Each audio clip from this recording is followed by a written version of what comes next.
Que alegria estarmos juntos.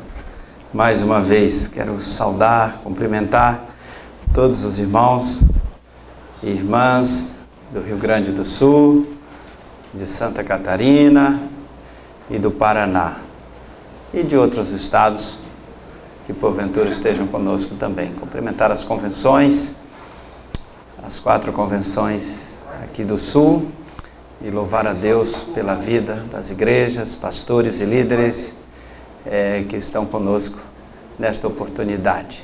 Também a Junta de Missões Mundiais, na pessoa do pastor Cláudio. Alegria estarmos juntos, pastor. Obrigado pelo convite. Pastor Isaías também. A nossa gratidão pelo convite. É uma honra estar aqui nesta noite para fazermos algumas reflexões desse tempo aqui com os irmãos, neste congresso, com temas tão relevantes para os dias atuais, para a igreja, para o líder, para o ministro, para a ministra, aqueles que militam na obra do Senhor. Cumprimentar também o presidente da Convenção Batista Brasileira, pastor Silvio.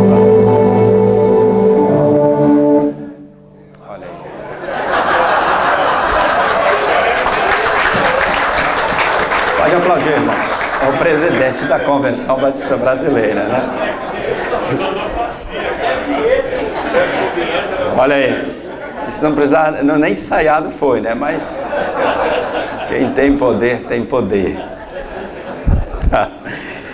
Então, irmãos, eu quero começar mostrando, lembrando uma realidade. Agora eu fiquei sem.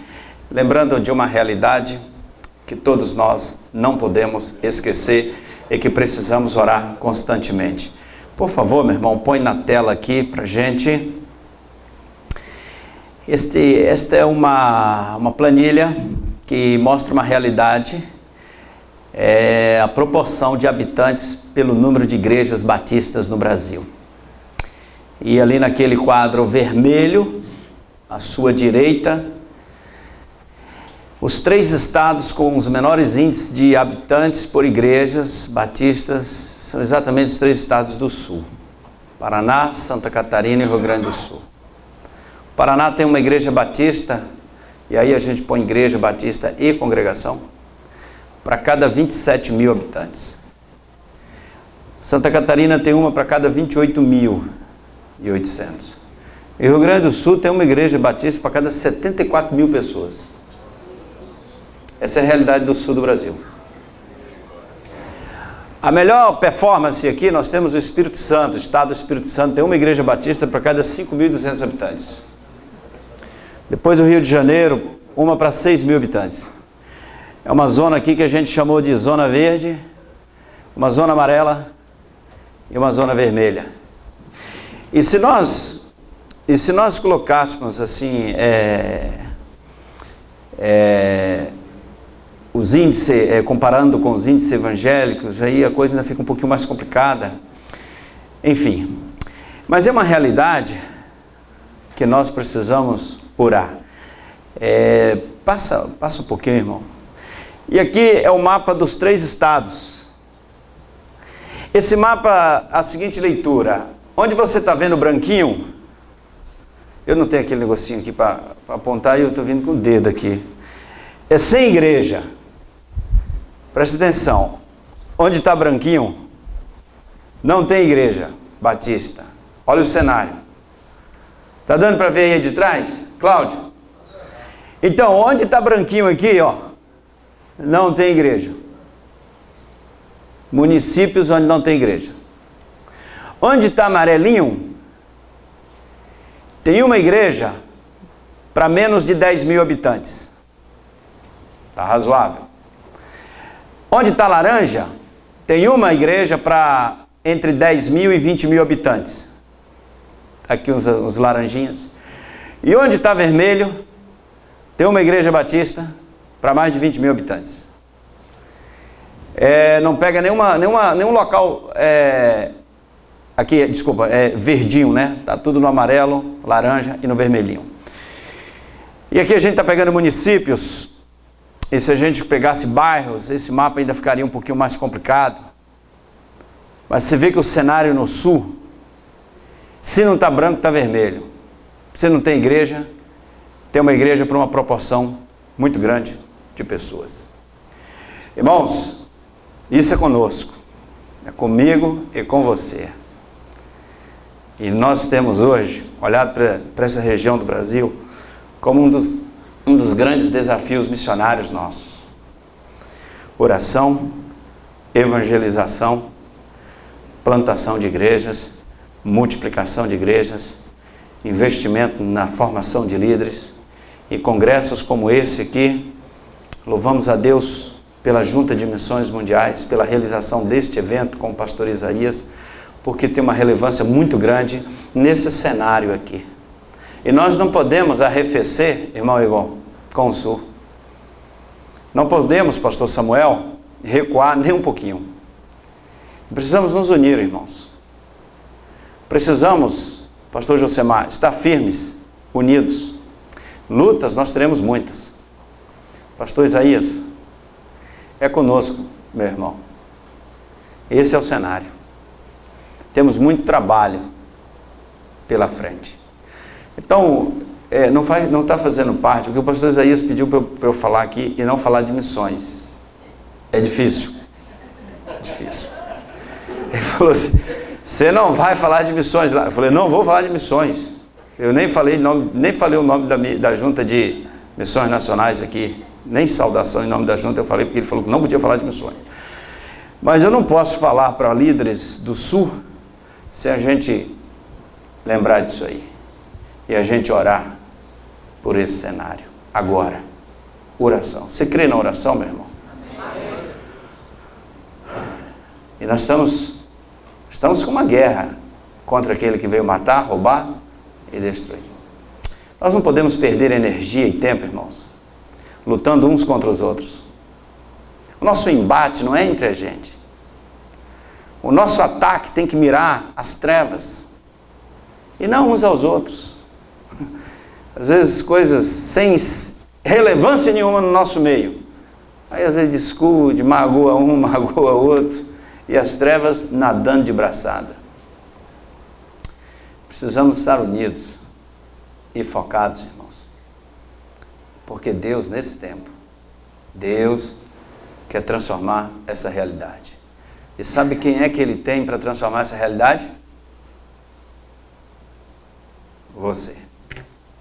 Não é outra pessoa, é você. Então vamos orar agora. Olha para esse mapa aqui. Pode orar de olho aberto. Olha de olho fechado, não.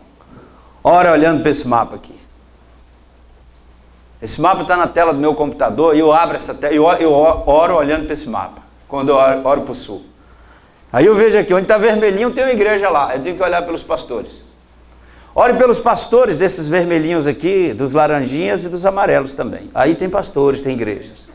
Agora, onde não tem, está branquinho. A gente precisa começar. Eu queria pedir aqui um irmão aí, que quisesse ficar de pé do seu lugar. Onde você está, fica em pé e ora, olhando para esse mapa agora, meu irmão. Meu irmão ou minha irmã, qualquer um. Um voluntário. Vai lá, meu irmão. Por aí eu mostro em alguns lugares e falo assim, pastor, eu desafio, convido você, com a sua igreja, a chegar nesse mapa aqui e escolher um município desse aqui e falar assim, eu vou pintar esse município aqui, ele nunca mais vai ficar branquinho não, eu vou plantar uma igreja lá. Ou aqui, esse lugar todo. Mostro lá pelo Rio, por esse Brasil afora. Ou quem sabe também a sua igreja pode ajudar a mudar a realidade desse mapa aqui. Esse cenário aqui é um cenário, eu não diria nem desafiador. É um cenário de oportunidade. É um cenário convidativo. Eu vejo esse cenário aqui, eu não fico intimidado, não. Meu olho brilha. Eu vejo a grande oportunidade da gente fazer uma grande obra em nome de Jesus nesse tempo, irmãos. Aqui não é para a gente lamentar, não. Não é para a gente ficar olhando, buscando culpados por que está assim. reclamando disso e daquilo. Ah, mas isso, convenção, junto. Meu irmão, não tem tempo para isso não, vira a página.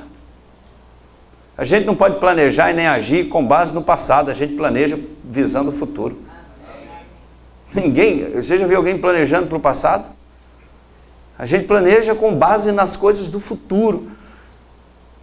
E não podemos ficar agarrados a essas coisas do passado e choramingando e reclamando e construindo uma série de muletas e uma cortina de fumaça para não enfrentar isso aí. Isso aqui é uma oportunidade para a nossa geração, de homens e mulheres, de servos do Senhor Jesus, para a gente mudar essa história. E eu creio que Deus tem grandes coisas para fazer através da sua vida neste sul aí. Pode tirar, meu irmão, daí? Pois se você quiser pegar esse mapa, eu dou para você começar a orar por ele. Botar no seu computador e orar por ele todo dia. Eu queria ler um texto aqui da palavra de Deus, em Mateus, capítulo 9, na virada do 9 para o 10. Está meio dividido aí em capítulos, mas é uma sequência só. Esse texto não dá para ler o finalzinho do 9 sem emendar com o 10. Evangelho de Mateus, capítulo 9.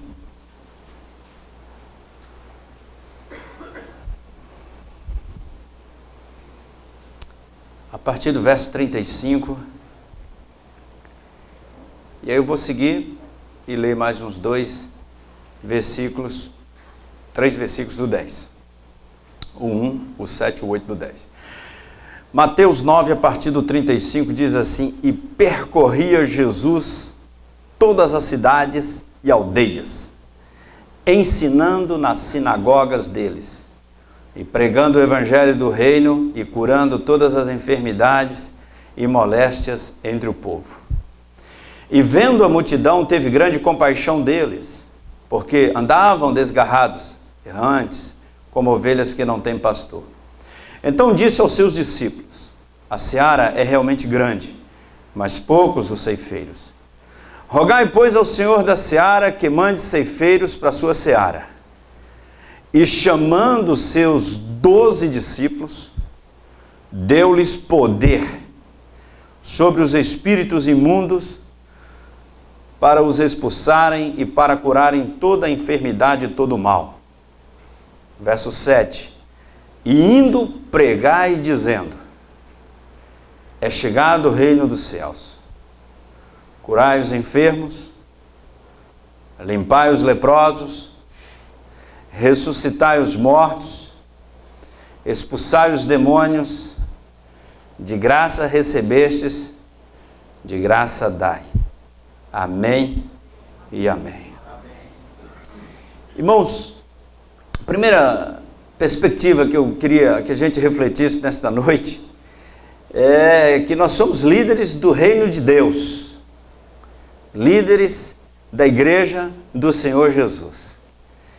Isso implica que nós precisamos entender a visão do rei, do dono, do Senhor da igreja, a dimensão dessa visão, as perspectivas dela, qual é o foco, aquilo que está na mente e no coração do Senhor Jesus. Porque a igreja deve andar e fazer aquilo que está no coração do seu dono, do rei. Não é a minha perspectiva, não é o meu sonho, e não é o que eu penso. Mas a igreja, ela precisa ser aquilo que o seu Senhor, o seu dono, quer dela. A visão dele. Nesse texto aqui, é emblemática a posição de Jesus em relação à sua igreja. Jesus começa o seu ministério e ele usa a estratégia de formar uma equipe e chama lá um monte de galileus e vai formando um time, treinando. Esse pessoal anda com ele, come com ele, viaja com ele, percorre as aldeias, cidades, testemunham de Jesus ensinando. Jesus ensina e eles estão ali atentos, eles acompanham Jesus curando, e eles estão vivendo uma realidade de vida extraordinária, vendo Jesus fazer coisas sobrenaturais. E eles estão ali perplexos e vendo coisas que nunca viram. E eles não tinham ideia das consequências disso para eles. Eles não tinham ideia do projeto de Jesus para a continuidade disso tudo. Tanto que quando Jesus morre, eles ficam atônitos, preocupados, acuados. E agora, como é que as coisas vão ficar? Mas chega um momento que Jesus quer colocar o time em campo. E ele então chama esses 12 discípulos. E agora será com vocês. Deu-lhes poder e enviou-os para pregar o evangelho do reino. Agora, olha a agenda de Jesus para eles na primeira investida da igreja. Curai os enfermos, limpai os leprosos, ressuscitai os mortos e expulsai os demônios. Mas Jesus, não dá para a gente começar mais light, com a caminhada de oração, com uma EBF? Vamos devagar, meu mestre. E o Senhor já quer que a gente entre assim, de sola. Olha quem a gente vai enfrentar. Vai enfrentar as trevas, o diabo, porque a gente vai expulsar o demônio. E a gente também vai enfrentar a morte, ressuscitar os mortos. A gente também vai enfrentar as doenças. E ainda tem a turma dos leprosos, que geralmente é um pessoal evitado, que fica à margem e que ninguém busca. E o Senhor quer que a gente limpe os leprosos. Mas, Senhor, não tem uma agenda mais light para a tua igreja começar a jornada? Irmãos, vocês percebem a dimensão da visão de Jesus para a agenda da igreja? E o começo dela é assim, com um time com 12, começando nas primeiras investidas da igreja. E aqui a gente percebe o papel e a missão transformadora da igreja. A missão, ela é transformadora, porque o que eles estão assumindo como responsabilidade causa um impacto maravilhoso, um impacto extraordinário. Onde esse pessoal chegasse, onde um leproso fosse limpo, era um impacto de uma relevância social para a vida dessa pessoa, para a família e para aqueles que conviviam com ele. Na vida de uma pessoa que estivesse endemoniada, o fruto dessa investida, dessa obra, seria de um impacto, de uma relevância marcante na vida de todos esses, de toda a comunidade. Não era apenas um pregar o evangelho do reino para uma conversão a uma nova doutrina e seguir agora um novo mestre, mas era uma ação missionária da igreja na qual iria transformar para sempre a vida de pessoas, a vida de famílias, a vida de bairros e cidades. Esta era a ação da igreja, uma ação focada, direcionada por Jesus. E isso era que estava na mente e no coração dele. E isso não mudou. A visão de uma igreja com uma mensagem impactante e transformadora. Não é uma visão ministerial para a realização do ofício do culto e de realizar as questões eclesiológicas. Num cenário religioso repetitivo e que se mantém apenas uma característica religiosa de culto de uma denominação. Não. É algo forte, tremendo, impactante, que muda e transforma vidas. Essa é a igreja de Jesus. Não é uma igreja de aparência, não é uma igreja apenas para a realização de um programa de culto, um programa religioso, um programa denominacional. Mas é alguém, é um organismo que onde chega, marca. Por que marca? Porque transforma. Muda realidades pessoais, começa no ser humano, na pessoa. Mas isso transcende. Pega a família, pega a comunidade, os amigos, aqueles do relacionamento. Imagina alguém leproso que tenha sido curado. O impacto na vida dessa pessoa onde ela chegasse. A relevância disso para a vida dessa pessoa, que era rejeitada, marginalizada, que não podia conviver com as demais pessoas e que estava condenada a uma vida frustrada, deteriorada e a morte certa de uma forma muito trágica. E ela ter algo novo, transformado pelo poder da igreja do Senhor Jesus. Essa era a missão dos discípulos, irmãos. Esse texto aqui, eu preciso desse texto todo dia na minha vida. Porque aqui a gente vê uma igreja de linha de frente. Não uma igreja acuada, medrosa dos desafios. Essa reflexão que o pastor Silvado fez no início aqui, dos piores lugares da cidade. É ali que a igreja de Jesus tem que estar. As piores situações. E aqui nós vemos no texto claramente a morte, o diabo, as doenças, o preconceito, as impossibilidades, mas a igreja de Jesus é a igreja que realiza o ministério da impossibilidade, porque a possibilidade é segundo o poder daquele que nos enviou, Jesus, o Senhor da igreja. Irmãos, essa visão de igreja, se nós não tivermos uma visão muito clara daquilo que é a igreja de Jesus, a gente vai andar em círculos e às vezes vamos servir de chacota para a sociedade. Como muitos evangélicos têm sido nesse Brasil. E a igreja é o lugar da manifestação do poder de Deus. Eu quero repetir essa frase aqui 2 vezes. A igreja é o lugar da manifestação do poder de Deus. É o lugar da manifestação do poder de Deus. Essa visão de reino, irmãos, visão de igreja.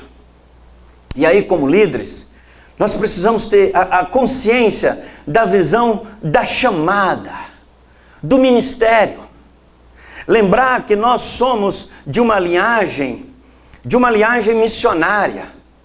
Mas uma linhagem missionária de missionários do reino. Uma linhagem que começou lá em Abraão. Uma linhagem que tem uma missão de revelar a glória de Deus.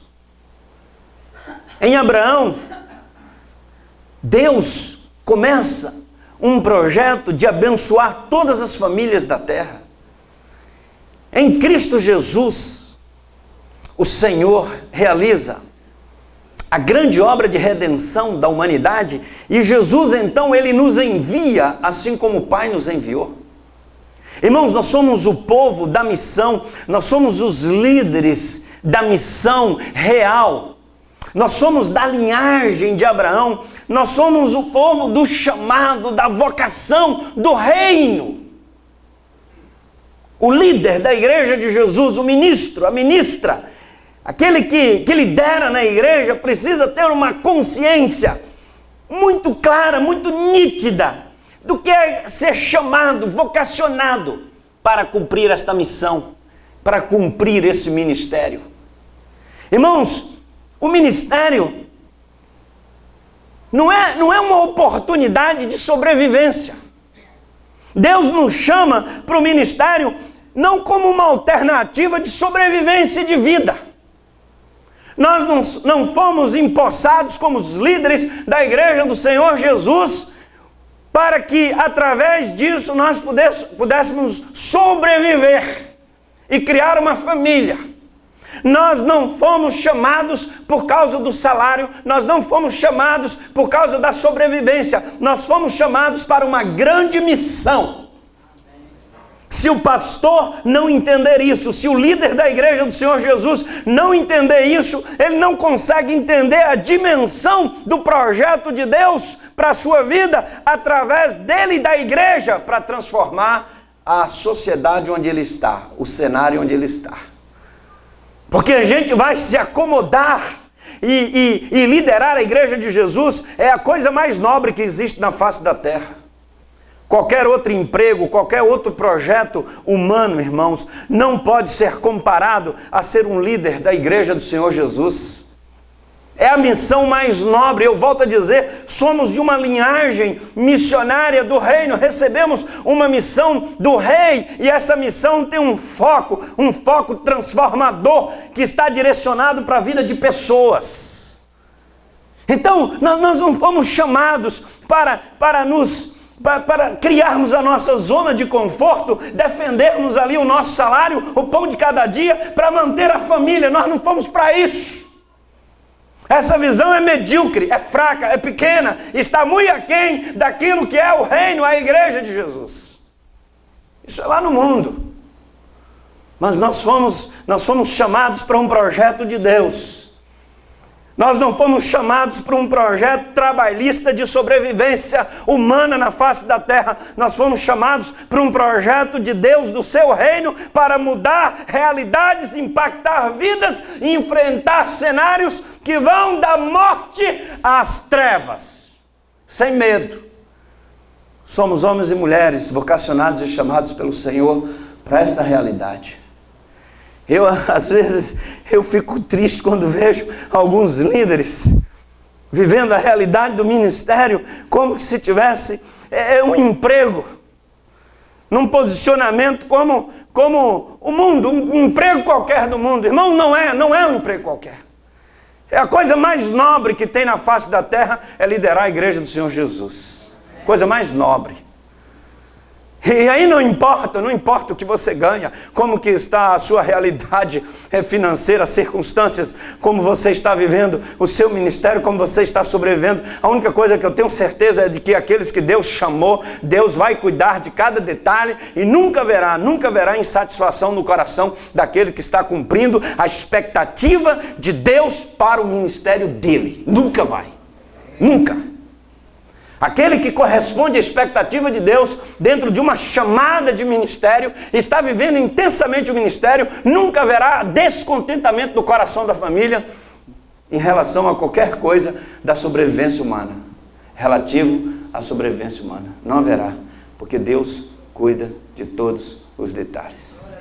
A visão do ministério, da chamada, essa visão de uma linhagem real de missão. Por que Deus chamou você, meu irmão? Por que Deus chamou você, minha irmã? É porque Ele tem um projeto transformador para realizar através de você. E um projeto que é seu, que Ele criou para você. E você não precisa imitar ninguém. Você precisa ser você mesmo. Do seu jeito de falar, seu jeitão. Você não precisa imitar ninguém, porque Deus, quando te chamou, sabe do jeito que você é, conhece você, conhece todos os detalhes da sua vida, e Ele quer usar você desse jeito aí. Ele vai fazer alguns ajustes, porque sempre a gente dá trabalho para Deus, Ele tem que fazer os ajustes. Mas Ele quer que você seja um líder autêntico, aquilo que você é, porque Deus quer te usar como você é. E Ele quer fazer coisas extraordinárias. Isso não quer dizer que você não vá buscar desenvolvimento, crescimento, estudar, procurar se esforçar para cada dia melhorar, para servir melhor ao Senhor. Não é isso. Mas não precisa acordar frustrado. Aquele que foi chamado pelo Senhor não vai acordar frustrado, porque ele tem consciência do seu chamado. Aquele que foi chamado pelo Senhor não acorda invejoso do ministério dos outros. Porque ele sabe que Deus o chamou para fazer algo maravilhoso e não tem nada mais relevante e comparável que Deus confiou para ele. Porque a essência do ministério não é comparar os resultados um com o outro. A essência do ministério é corresponder com as expectativas de Deus. Se Deus me chamou para pastorear, para pregar para a multidão de como chamou Filipe, sai aí de Samaria, desce, corre aqui no sul de Jerusalém e corre lá e fala para a multidão de que vai para a África. E Deus me chamou, aleluia, glória a Deus.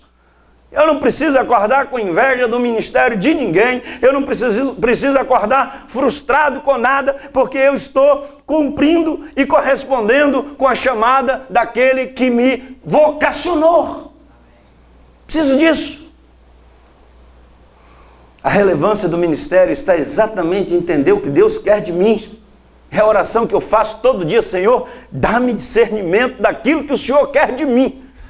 Eu não quero fazer o que ninguém está fazendo, eu não quero imitar ninguém, eu não quero entrar no ministério dos outros, eu não quero cobiçar o ministério de ninguém, eu não quero criticar o ministério de ninguém, eu não quero criticar a igreja de ninguém. Cada um que faça o seu ministério vai dar conta a Deus. Agora eu quero saber o que o Senhor tem comigo. Lá em casa, lá no meu bairro, na minha rua, na minha cidade, no meu estado, o que é que o Senhor tem comigo? Eu não preciso viver frustrado.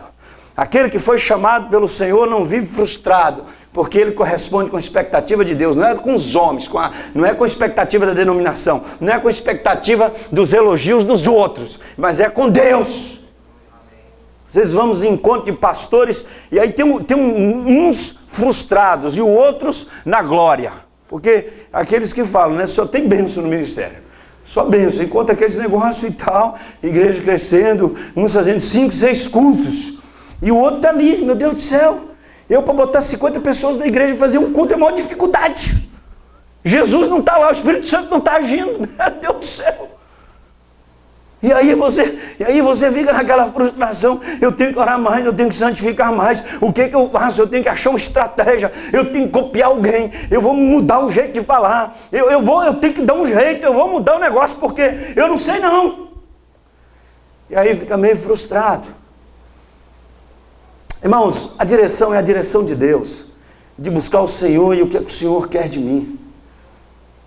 Eu já contei uma história, não sei se eu já contei para os irmãos aqui, mas eu conheci um pastor lá no Amapá, um tal de um bairro Araxá, pastor Ademir, o bairro mais violento que eu já vi no Brasil. Bar tem em toda esquina, as ruas não são calçadas, são de terra, esgoto a céu aberto. Macapá já é uma cidadezinha fraquinha. Imagina a periferia da periferia de Macapá. E lá está o pastor Ademir. Na porta da igreja dele passava o esgoto, não sei se ainda passava o esgoto. E ele chegou na igreja, na bicicleta, e a esposa sentada atrás. E eu fui pregar na igreja do pastor Ademir. Irmãos, para entrar na igreja dele, a gente tinha que pular o esgoto para entrar na igreja do homem. As paredes de cimento e de madeirite. E aquele homem ali tinha 30 e poucos membros da igreja lá dele, a congregação dele. Naquela terça-feira à noite, Amapá é quente, mas naquela noite estava mais quente. E encheu de gente aquele lugar.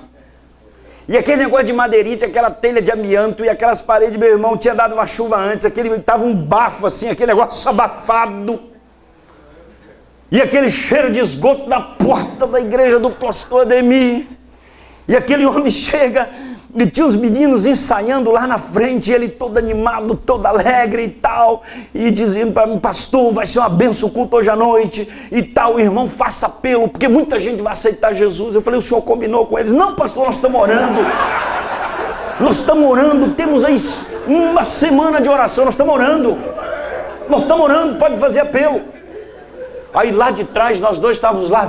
Olha, irmãos, eu nunca vi um negócio daquele. Olha, eu nunca vi uma rua tão fedorenta, quanto tanto esgoto naquela rua. Vou dizer para vocês um negócio. Aquele negócio assim, a terra com pedra, a água do esgoto passa e a parte sólida vai ficando. Aí tinha os meninos tocando lá na frente. Tinha o baterista lá, pá, pá, e o menino na guitarra, e o menino cantando, ensaiando para o culto.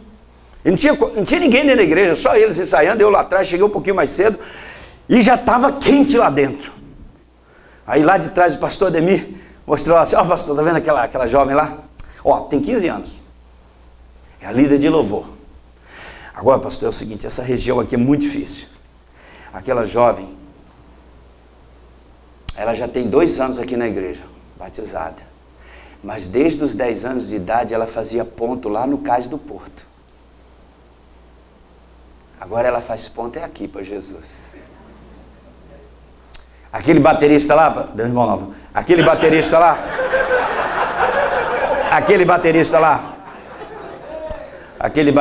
pastor, é avião do tráfico. Aquele rapaz está sentado ali no banco, ele está aguardando porque aquele baterista é amigo dele e ele está discipulando aquele rapaz. Irmãos, aí eu conversei mais com o pastor Ademir ganhava um salário mínimo. Agora, dá para ser feliz? Um pastor que vai para a igreja e a esposa sentada no banco de trás da bicicleta, assim, com as pernas viradas para cá. Eu não esqueço a cena, aquela bicicleta Monarch, lá vem o pastor Ademir e a esposa atrás assim, para na porta da igreja, pula o esgoto, arranca a bicicleta para poder entrar, botar na garagem da igreja. O cara ganha um salário mínimo, irmãos. O templo da igreja dele é de madeirite e de tijolos. A temperatura no culto da igreja dele deve bater uns 50 graus.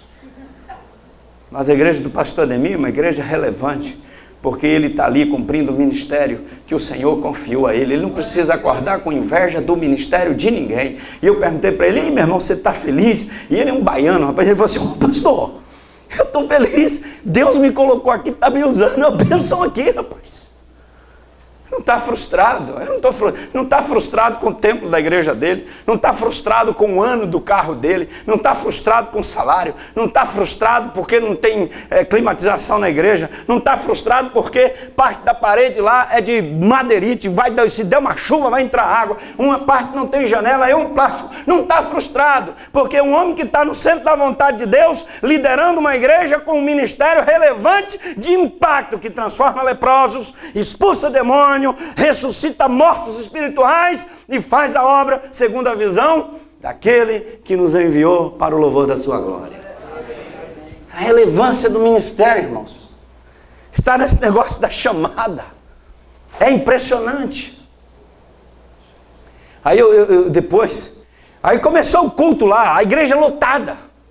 E gente para tudo quanto é lado, e eu já lá na frente com ele sentado, e ele muito animado, aí entrou um casal, ele falou assim: pastor, aquele casal vai se converter hoje. Eu falei: mas como é que você sabe? Ele falou: pastor, nós estamos orando e visitando. E ele falou: olha, pode fazer apelo depois da mensagem. Irmãos, eu nem precisava ter pregado nada. Ali era só fazer apelo. Naquela noite, uma noite de terça-feira, 40 e tantos graus, um calor. E aí perguntei no final assim: alguém quer aceitar Jesus aqui? E aí aquele multidão assim de mãos levantando. Irmãos, foram lá para frente mais de 20 pessoas naquela noite. Segundo ele, o templo cabia 50 pessoas sentadas, mas tinha gente para tudo quanto é lugar, gente lá de fora, gente aqui. E muita gente foi lá na frente aceitar Jesus.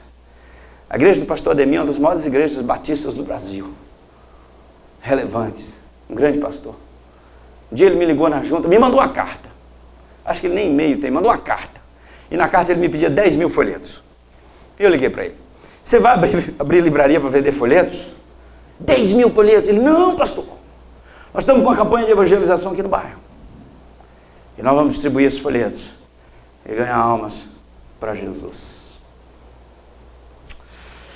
Irmãos, ainda dentro dessa perspectiva de visão do líder, visão de reino, visão da igreja, visão de ministério, ter essa visão do lugar onde você está, a visão do cenário que se avizinha aonde Deus enviou você, porque ali Deus quer fazer algumas coisas através de você, mas algo que marque, que transforme, que impacte. Você precisa conhecer as oportunidades onde Deus colocou você. Precisa conhecer os cenários. Precisa conhecer a seara. Precisa conhecer onde você precisa semear e onde você precisa colher. Onde você precisa tratar, onde precisa adubar, onde precisa podar. Você precisa conhecer, ter visão de onde você está.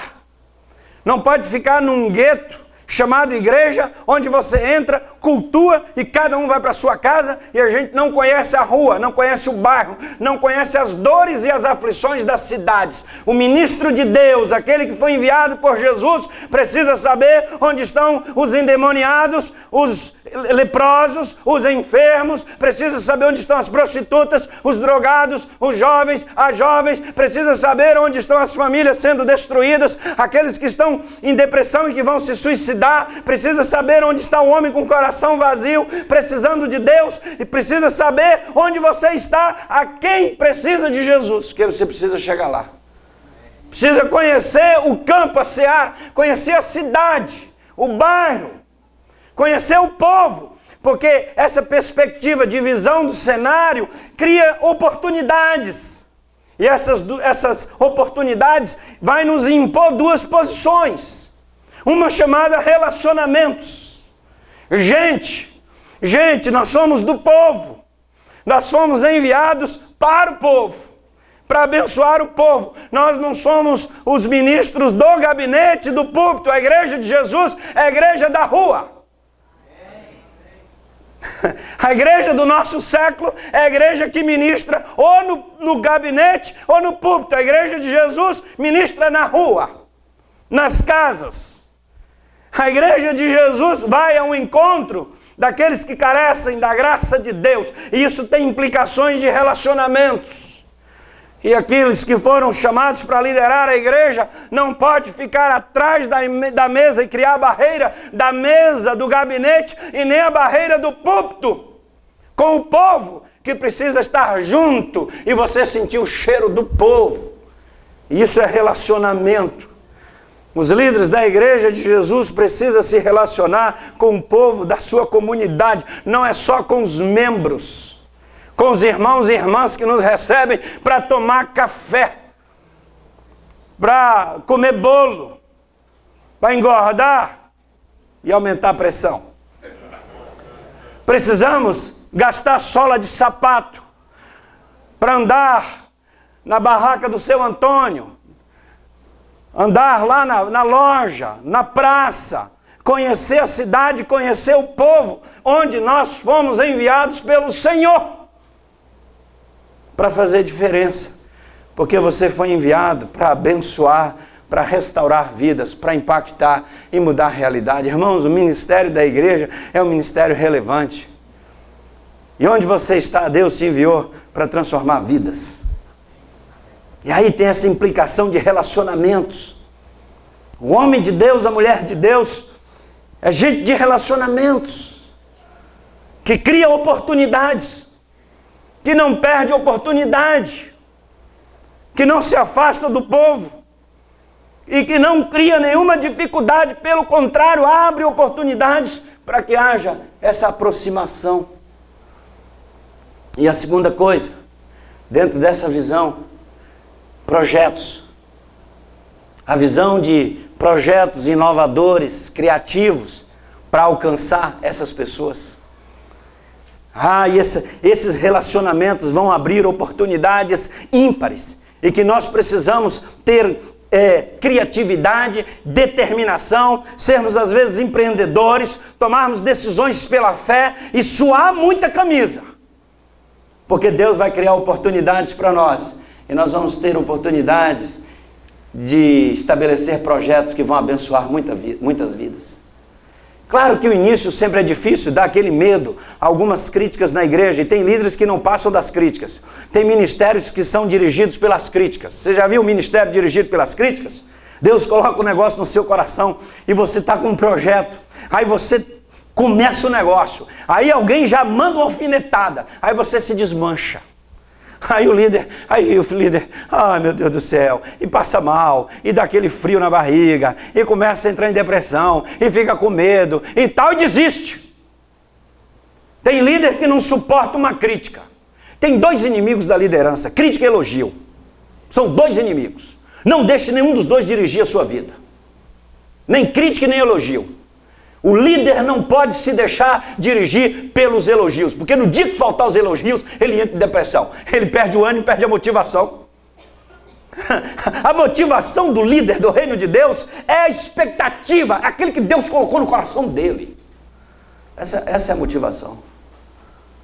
Às vezes tem líderes que ficam com medo das críticas, aquela insegurança, aquele medo.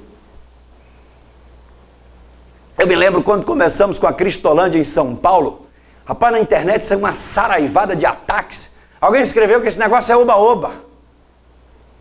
Alguém na junta falou para mim assim, rapaz, você não tem ideia do que estão falando das Cristolândias na internet. Eu falei, deixa eu lá. Eu estou em paz com Deus. Estou em paz. Às vezes vai ter sempre gente de plantão para tentar matar a visão de alguém. E se você se deixar se dirigir pelas críticas, meu irmão, você vai passar esse ministério e não vai fazer nada. E o líder de Jesus não pode ser covarde, medroso. Os líderes da igreja do Senhor Jesus não recuam nem diante de deserto, nem diante do mar, nem diante das trevas, nem diante da morte, nem diante de nada. Porque o Senhor dos Exércitos está conosco, o Deus de Jacó é o nosso refúgio. Nós não podemos ter medo, meu irmão. Líder medroso.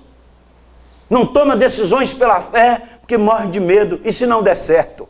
Aí você nunca vai saber se deu certo ou se deu errado. E se der errado? Se der errado é problema de Deus. E me botou nesse negócio.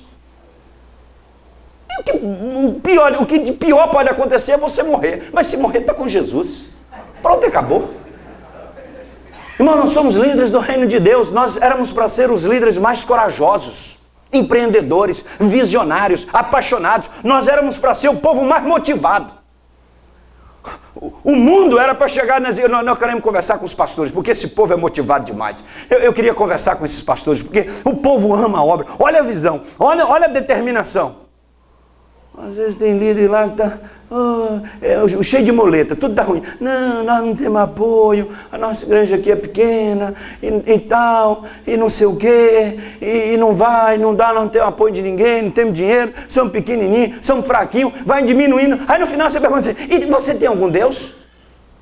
Tem algum Deus que te chamou? Tem algum Deus nessa obra? Aí a pessoa, tem, o meu Deus é todo poderoso. Mas não está aparecendo não. Não está aparecendo. Irmãos, ano passado eu fui abençoado. Eu fui pregar numa igreja no interior de São Paulo. Fui pregar no centenário de uma igreja, lá em Alto Alegre. Não foi fácil chegar lá no sábado, tinha um monte de compromisso. Foi uma loucura para eu chegar em São José dos Campos, São José do Rio Preto. E de lá o irmão foi me buscar. Eu viajei mais 3 horas de carro e finalmente cheguei lá. Uma festa, centenário da igreja. E ali eu fui conhecer a história da igreja. Eu cheguei no sábado à tarde. E tinha uma festa muito grande, estava inaugurando o templo com vidro bonito. Olha, uma loucura aquela festa. As autoridades da cidade, uma festa linda. E o pastor foi me contar um pouquinho da história da igreja. E durante o culto na noite de sábado mostraram lá algumas fotos e a história da igreja. Muito bem. A igreja começou há 100 anos atrás, numa região considerada inóspita, inabitável e imprópria, segundo o governo de São Paulo naquela época. E naquela época, numa região que não tinha estradas, habitadas por índios violentos, 14 pessoas, debaixo de uma árvore. E lá na ata tinha assim, quando ia batizar e a pessoa também se tornava membro da igreja, tinha assim, fulano de tal, vírgula, com leitura, dos 14 só tinha um nome que foi lido lá, vírgula, com leitura. Então, em tese, foi o seguinte, 14 pessoas, 13 analfabetas, debaixo de uma árvore, numa região inóspita, organizaram uma igreja. Que naquele dia completava 100 anos, e daquela igreja nasceram várias, a de Penápolis e outras cidades ao redor, várias filhas, vários pastores estavam lá, porque 14 pessoas numa região imprópria para se morar, diante de muitas dificuldades, não tinha um pastor, foi um pastor da cidade de São Paulo para poder ajudar na organização, mas 14 pessoas, 13 analfabetas, 13 sem leitura, uma com leitura, tinha uma visão de reino, e ali organizaram a primeira igreja batista em Alto Alegre, que completava 100 anos. Uma visão de reino. E eu pensei, naquela noite eu falei, irmãos, é uma lição para nós de visão, de empreendedorismo, de determinação, porque hoje nós temos muito mais recursos e gente com muito mais leitura e não temos coragem de organizar e de plantar igrejas como esses irmãos fizeram. Irmãos, visão de projetos inovadores. Mas para isso você precisa conhecer a sua comunidade. Não queira transportar projetos, transplantar projetos, copiar, sem ter a percepção, a sensibilidade daquele cenário no qual você está inserido. Para conhecer, você precisa se relacionar. Para desenvolver projetos, você precisa se relacionar e conhecer. E Deus vai te dar sabedoria. E coisas extraordinárias vão acontecer. O ambiente em que Deus colocou você e sua igreja Ele tem grandes projetos transformadores para usar você, para essas coisas acontecerem. E não fica olhando para fora não, naquela expectativa, de onde me virá o socorro? O meu socorro vem do norte. Não vem mais socorro do norte não, não vem mais dólar do norte não. O meu socorro vem do Senhor. De onde me virá o socorro? Não, veio da convenção, mas a convenção não dá apoio, não manda dinheiro. Não é de convenção, não tem dinheiro não, meu irmão. É com o Senhor mesmo que você tem que resolver a sua encrenca lá. Ele colocou você. Ele colocou e Ele vai te dar oportunidades. Ele vai criar situações que você nem imagina.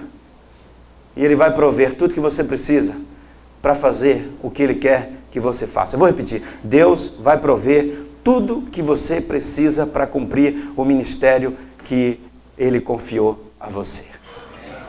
E o ministério do meu irmão não é o meu ministério. Eu não preciso ter inveja dele. E nem ambição. E nem ficar criticando. Porque às vezes tem aquela crise. Eu não estou indo também, mas lá tem um monte de defeito. Faz isso não. Eu tenho horror disso. Pastor que fica tesourando o ministério dos outros. É uma mediocridade, frustração. Deixa lá, irmão, deixa Deus usar lá, deixa Deus fazer a obra. Mas alguns às vezes precisam disso para justificar a sua inoperância, a sua falta de visão. Aí precisa achar defeito no dos outros. Deus é quem julga, Deus é quem faz as análises dos ministérios. Nós não fomos chamados para analisar nem criticar o ministério de ninguém. As análises do ministério competem ao Espírito Santo de Deus. E não queira tomar o lugar do Espírito de Deus. Pelo contrário, coloque-se na posição de servo, porque Deus vai usar a sua vida tremendamente para abençoar muitas pessoas. O Ministério Cristolândia, ele tem sido um marco para nós. Tem sido algo relevante que tem impactado de fato a comunidade. Vocês terem ideia, há mais de um ano, há quase 2 anos, eu pedi na junta para tirar a Cristolândia de mídia. Não bota a Cristolândia na mídia. Porque já estava tendo muita mídia. E aí eu tenho outros projetos que eu preciso viabilizar e também dar ênfase. Aí nós paramos. Aí foi o Jornal Nacional e fez a matéria. Aí foi a Band, foi a Record, aí foi todo mundo. Aí foi a Folha de São Paulo, aí foi o Estado de São Paulo. Aí a imprensa começou a noticiar. Pela relevância social, pelo impacto transformador do projeto. Aí não tem quem segure. Nós nunca pedimos, nós nunca pagamos, nem conhecemos. Os caras fazem a reportagem, a gente nem sabe. E põe lá. Eu não me iludo com isso não, porque no dia que eles estão falando bem, no dia estão falando mal também. Não me iludo com a imprensa não. Mas pela relevância social, o impacto transformador do projeto. E aí tem coisas, pastor Silvado, que só Deus faz. Aí no próximo sábado, lá no HSBC Arena, no Rio de Janeiro, o cantor Fernandinho vai gravar um DVD. E ele convidou o coral da Cristolândia com 300 vozes. Vai cantar Fernandinho em 300 vozes, 300 homens que viviam na sarjeta no Brasil. Olha que coisa. E aí eles estão gravando um CD também. Qual é a possibilidade humana disso, irmãos? Só o mover do Espírito de Deus. E esse é o meu último ponto para a gente encerrar. Essa visão do poder de Deus no ministério. Porque se nós não tivermos esta visão na perspectiva do poder de Deus, irmãos, a coisa não vai. Porque quem faz a coisa acontecer é o Senhor. É o Espírito de Deus, o poder é dele. Por isso, irmãos, nós precisamos de uma vida cheia do Espírito de Deus. Cheia da graça de Deus, cheia do poder de Deus. Não é a estratégia, não é a capacidade humana, mas é o agir de Deus através das nossas vidas. E aí, pastores, é a vida de oração, é a vida de piedade, é a vida de tempo na presença de Deus, vida de oração, de muita oração.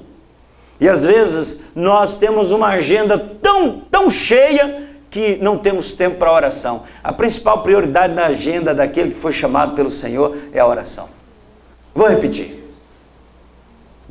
pastor. Pelo amor de Deus, pastor. Você já sabe disso. Todo mundo sabe disso. A principal atividade na agenda daquele que foi chamado pelo Senhor é a oração. E às vezes nós queremos impressionar a igreja, que nós fizemos e corremos para lá e para cá e tal, e visitou e fez e aconteceu. A gente quer mostrar serviço. Parece que a gente quer garantir o emprego. Pastor, sua igreja precisa de um homem que está andando na presença de Deus. O povo de Israel disse para Josué, quando Josué substituiu o grande Moisés, Josué tinha medo, né? As preocupações dele, as inseguranças, porque substituiu logo quem? Moisés, hein? O cara não era pouca coisa. E aí o povo falou assim para Josué, Josué, não fique preocupado não. Nós vamos obedecer você e nós vamos te seguir. Igual fizemos com Moisés. Só uma coisa. Que o Senhor seja contigo. Que você seja um homem de Deus. A igreja de Jesus está disposta a seguir e ouvir homens de Deus. Homens que andam com Deus. Homens que têm a visão de Deus. Homens que têm a voz de Deus. Homens que andam na presença e na intimidade de Deus, irmãos. Pastores, deixa eu falar uma coisa aqui. Nós vivemos um tempo duro, um tempo difícil, de muitas dificuldades. E o ministério pastoral tem sido atacado de todo quanto é lado. Pastor, vigie o seu ministério. Vigie a sua família. Vigie o seu casamento. Vigie o seu casamento. Essa semana, as últimas 2 semanas, a quantidade de notícias de pastores que estão deixando o ministério e alguns excluídos da igreja porque estavam vivendo uma vida dupla. Um pastor que entregou para mim um cartão na Assembleia da Convenção em Aracaju e combinou comigo umas coisas, eu fiquei de ligar para ele, para ir lá na igreja dele, essa coisa toda. Essa semana eu estava reunido no estado dele e até falei com o executivo de lá, olha, fulano de tal, igreja tal, ele falou, não, eu estive lá esse final de semana, teve um problema lá, inclusive foi um momento chato. O pastor foi excluído da igreja, porque há 4 anos ele estava tendo um caso com a secretária. 4 anos, vivendo com uma outra mulher dentro da igreja e ministrando. Meu Deus do céu, irmãos. Esse troço está errado, tem alguma coisa errada. Perdeu a consciência, o temor de Deus. Subir no púlpito todo domingo para pregar e ministrar em nome de Jesus. E dormindo com a secretária. Pastor, vigie o seu ministério, vigie a sua família, a sua vida sexual, pastor. Procure um pastor conselheiro, pelo amor de Deus, procure um pastor conselheiro, em nome de Jesus. Queridos, algumas coisas a gente tem que falar claramente. Aí eu estou com o cartão daquele pastor, como é que eu vou ligar? Vou ligar. Coitado, não sei como é que está. E alguém contou para mim que esse pastor testemunhou que ele é muito conhecido na cidade. Aí encontrou o juiz na rua e o juiz falou assim, pastor, tudo bem contigo? Eu entendo o que você está passando porque já aconteceu comigo, um ímpio. A relevância do ministério, meu irmão, a relevância do ministério, ela começa no joelho, na oração, na piedade, na vida de oração do marido com a mulher, na oração, na intimidade no quarto.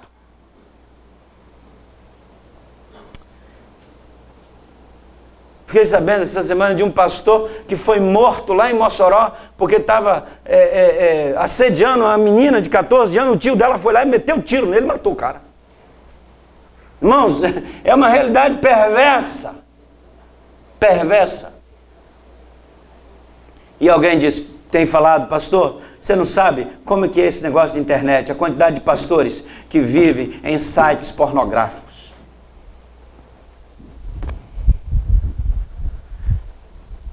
Pastores que precisam chegar em casa e orar, bota no computador, pastor, põe a mão em cima do seu computador, pastor, e fala assim, Senhor, enche esse computador do teu Espírito Santo. Domina o mouse, Senhor, domina o teclado, em nome de Jesus. Expulsa todos os links e sites das trevas que estão dentro do computador, em nome de Jesus. Purifica, derrama do teu sangue, purifica isso aqui. Você vai fazer um trabalho,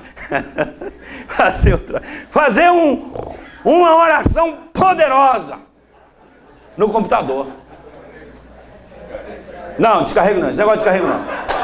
Tô falando de descarrego na câmera ali não. Corta isso aí. Falei isso aqui não. Precisa orar, abençoar aquele negócio ali e encher do Espírito Santo de Deus. Irmãos, não é brincadeira isso. Pornografia, a internet é um mundo que tem coisa boa e coisa ruim. E olha, deixa eu falar para vocês, esposas, eu queria falar para as esposas. Esposas, pegue as senhas dos computadores do seu esposo. Pastor, compartilhe a senha do seu computador com outro colega de sua confiança. E fale para ele assim, colega, dá uma olhada aqui os sites por onde eu ando. Compartilhe com seus filhos as senhas do seu computador. A minha esposa tem senha no meu computador. A minha filha me ajuda a responder os Facebook. Minha filha ajuda. Meu filho tem senha do meu computador. E ele sabe por onde anda o meu computador. Por onde eu ando dentro do computador. Colega meu da Junta de Missões Nacionais tem a senha do meu computador. Eles acessam o meu computador. Eu falo, só não faz bobagem aí não. Pastores, esse negócio é sério. Eu espero que nenhum de vocês que estão aqui nesta noite esteja com problema nessa área. Se tiver, meu irmão, você precisa resolver essa encrenca. O diabo está corroendo o teu ministério. A sua família é a sua credencial para o ministério. O seu casamento é a sua credencial para o ministério. A sua vida espiritual é a sua credencial para o ministério. Esse negócio de pregar a vida espiritual só para a igreja, meu irmão, fazer sermão de vida espiritual só para os outros é fácil. A sua mensagem espiritual para a igreja é a sua vida. Ministérios relevantes para a glória de Deus, pastores. E Deus quer usar a sua vida. E esse poder de Deus quer se manifestar através de você. Deus quer usar tremendamente a sua vida para fazer coisas extraordinárias. Na dependência do poder dEle.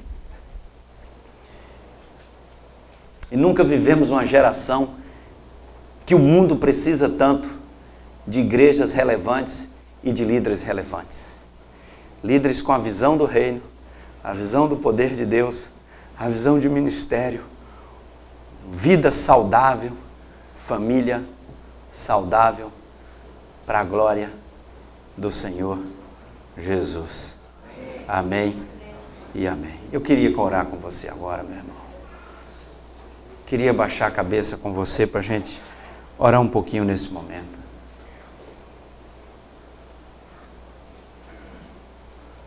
Eu queria que ninguém se mexesse nesse momento, não.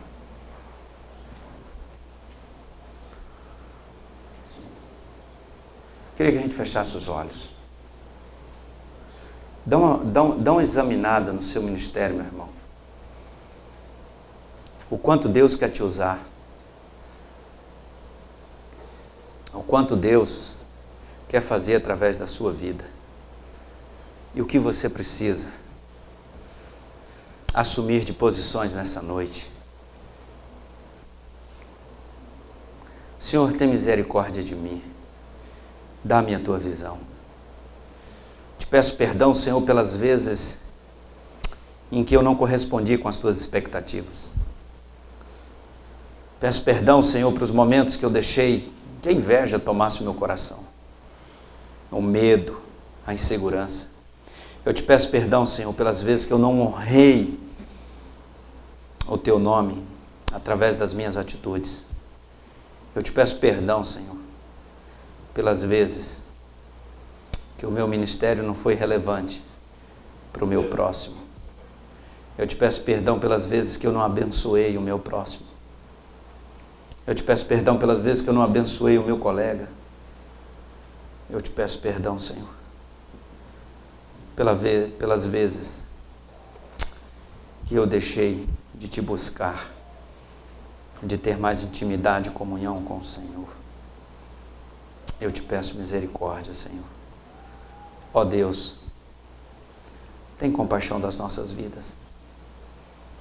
Tem compaixão, Senhor, nesse tempo, nessa geração. E levanta-nos como líderes, cheios da tua graça e do teu poder, para fazer a diferença nessa geração, onde nós estamos, e não importa onde, se numa pequena cidade, numa grande cidade, se num bairro pobre ou rico, não importa, Senhor. Ó Deus, dá-nos a tua visão para o lugar onde nós estamos. Dá-nos a tua visão para a nossa Jericó. Dá-nos a tua visão para o nosso Egito, para a nossa Jerusalém, para a nossa Samaria. Dá-nos a tua visão para a nossa Judéia. Dá-nos a tua visão para a nossa rua, para o nosso bairro, para a nossa cidade, para o nosso país, para o estado, para o mundo. Dá-nos a tua visão, Senhor. Eu quero, ó Deus, eu quero, Senhor, ser um instrumento da tua vontade para a tua glória.